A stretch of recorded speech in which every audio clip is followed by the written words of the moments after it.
Originally, this video's title was going to be something along the lines of Bocchi the Rock was made for me, but then I realised something. Bocchi is all of us.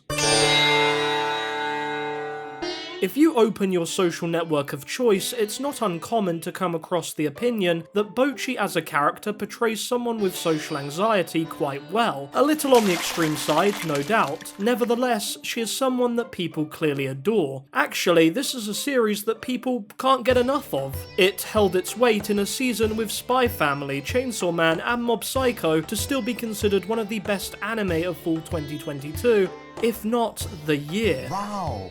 So what is the reason for this? My initial theory was that Bocchi the Rock has a diverse range of characters, so it's naturally gathered a wide audience because each personality type had someone to gravitate to. Except my whole theory was thrown under the bus when I started talking about Bocchi with others.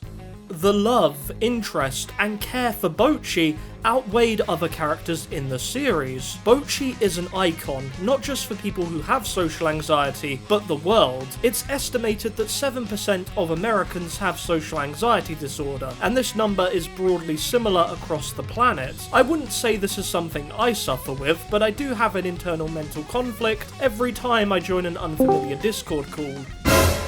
The answer for why I like Bocchi is simple. I can see elements of myself directly in the way she acts. But this certainly isn't the case for all of Bocchi's fans. Statistically, like I said, it is probably quite a small portion of us that feel a direct connection to her. So what is it about Bocchi that makes her such a popular character? Well, I'm about to be kind of contradictory here, because what she goes through is something deeply human to everyone. There are two things which we all desire in life: connection and recognition. Bocchi starts off with her only recognition coming from the internet, and her only connection being her family. That's enough to keep her going, but I think we all want more out of life than just that. We want friends and more visible praise for our creative output. But the problem is, a lot of us are lazy or scared to take the steps to achieve this. So when the angel that is Nijika appears, it's a golden opportunity for Bocchi to actually attain something more tangible. Bands are cool. I think most of us want to be musicians at least once at some point in our lives, and this again just shows how human Bocchi really is. But even if you only have a minor interest in music, we all have some sort of passion.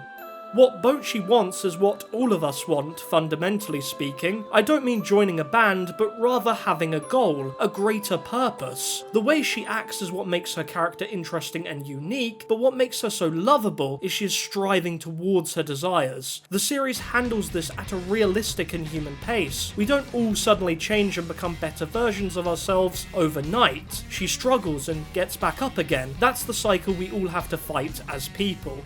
Even though the barrier of social anxiety might not be there for everybody, there's always something. You might have self-doubt or procrastinate regularly. Really, there's a lot that stops us doing what we want to do in life. Much like with Bocchi, a lot of that comes from within. There's outside factors, no doubt, but our biggest shortcoming is ourselves. So then, what is the series trying to tell us? Does it even present a solution to this issue that is so pervasive in society? Initially, I didn't think so. After all, by the 12th episode, Bocchi's mentality has hardly changed. Are we all doomed to be controlled by the negatives of our mindset? No. See, I thought about it for a while and it suddenly clicked. Bocchi the Rock shows that life is what you make of it is actually a fallacy. We are instead the product of each other.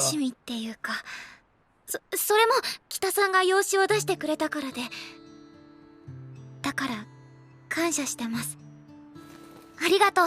If you never interact with anyone, you yourself cannot change because you only know you. This is such a struggle for Bocchi to comprehend. It is her opponent in the story, but there's a distinct moment she shares with each of the members of Kesoku Band that causes a shift in this approach. These interactions enable Bocchi to try and understand them better, and in doing so, become aware of herself. The biggest single change in Bocchi's ideology is accepting how to just do things with others. I mean, by the end end of the series, she is performing at her school festival. That's impressive for someone who couldn't even be seen on stage before. This will eventually enable her to take control of her social anxiety. It might never fully go away, but it will soften to the point where it doesn't impact success or enjoyment. There's a reason why we naturally form groups. You can counter each other's issues and work towards making something new from each other. Of course, there's always going to be bad apples, but taking it slow and going with the flow is core to Bocchi's transformation in Bocchi the Rock.